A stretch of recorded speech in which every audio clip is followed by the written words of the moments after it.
It's a living place, and it's a place where people can come and experience it for an afternoon, or they can volunteer and get more involved and learn more and help continue the story.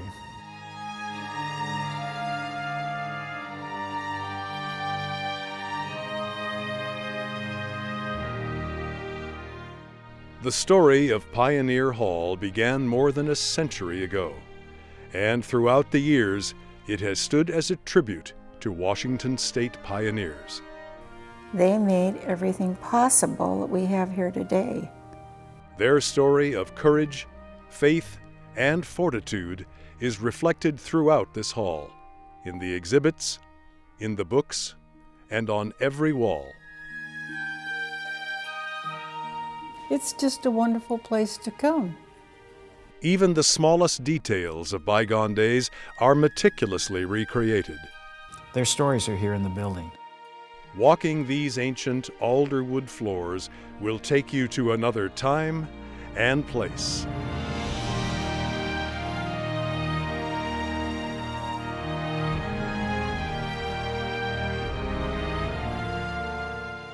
Life was much different 150 years ago. Gary Zimmerman is president of the Fisk Genealogical Foundation, which has an extensive library housed on the building's lower floor. Well, my joy is helping people find the truth about their own families, the background about their own families. I've been doing genealogy for many years. I've been teaching for many years, and this is one place where it all comes together. As the historian for the Washington Pioneer Association, Gary knows this three-story building inside and out. One is dedicated to John McGilvery, the donor of the property, and the second plaque is in memory of Sarah Loretta Denny, who gave the money to build the building. This building was built in 1910, and it was built as a social hall for the members to have a meeting house. A place to meet and stay warm by this magnificent river rock fireplace. This fireplace, which was built in the original plans of the building in this format, includes two dates: 1853, when Washington Territory was formed in March of 1853, and 1889, when the territory ended and we became a state.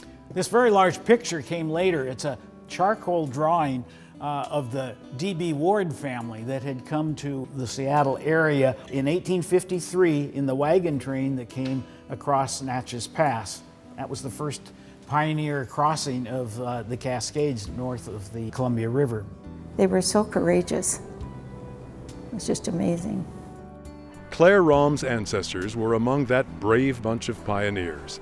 Claire's great-great-grandfather, William Kincaid, was one of the wagon train leaders. They came out of Missouri, and they were the first group to come directly over the mountains, the Cascades, into Puget Sound. For 25 years, Claire visited schools to share the rich history of Washington pioneers. Because of her deep Washington roots, Claire is a member of the Daughters of the Pioneers of Washington.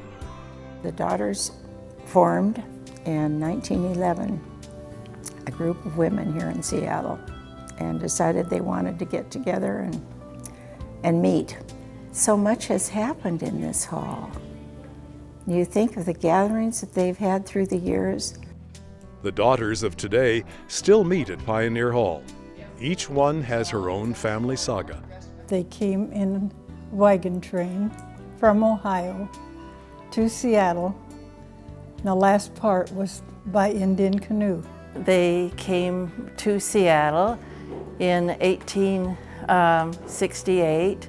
They came on covered wagon with their family. My great-grandfather came around the Horn. And on his ship was this magnificent bedroom set. It graces the second floor of Pioneer Hall. And I think it's a beautiful set. I really cherish that bed. In a quiet corner of the hall, you'll find the Daughters' reading room, stocked with Northwest history. We're now in the Shirley Wright reading room, where the collection of the Daughters Chapter 1 books are kept. a collection of fiction and nonfiction by Northwest authors, and this fine collection of master's theses from the University of Washington. This is Richard White's thesis. He's now the leading historian of the Far West. The role here is to remember our pioneers and what they left for us, and to carry on with that. The daughters honor the pioneers by cataloging and maintaining an amazing historical collection.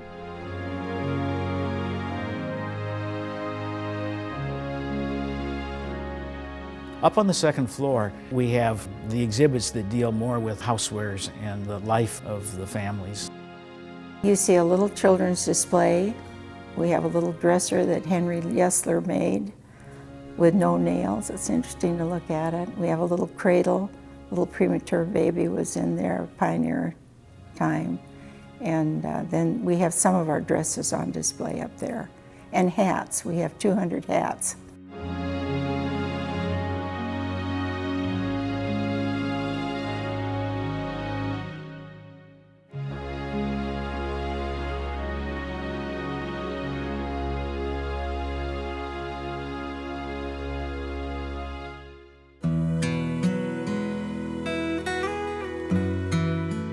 Tucked away on the second floor is a fascinating set of personal and historic records.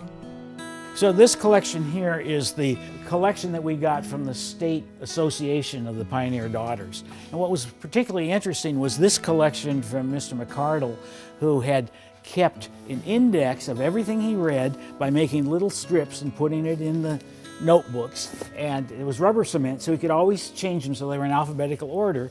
And then he would cut out the articles and put them in a scrapbook so that the index got you to a particular page where an obituary from many years ago in either a Seattle paper or Portland paper shows up. It's a very useful collection when somebody comes in to try and find out about their pioneer family.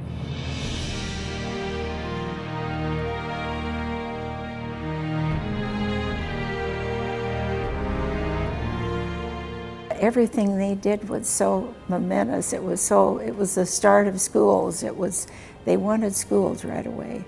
That was so important to them. The future generations will not know their heritage or their roots unless we have a place like this that they can come. Pioneer Hall is a treasure trove of Washington state history. Within these walls are stories of sacrifice and struggle, triumph and tragedy, hardship and hope. It is a place to honor and reflect on those who made history in the Great Northwest.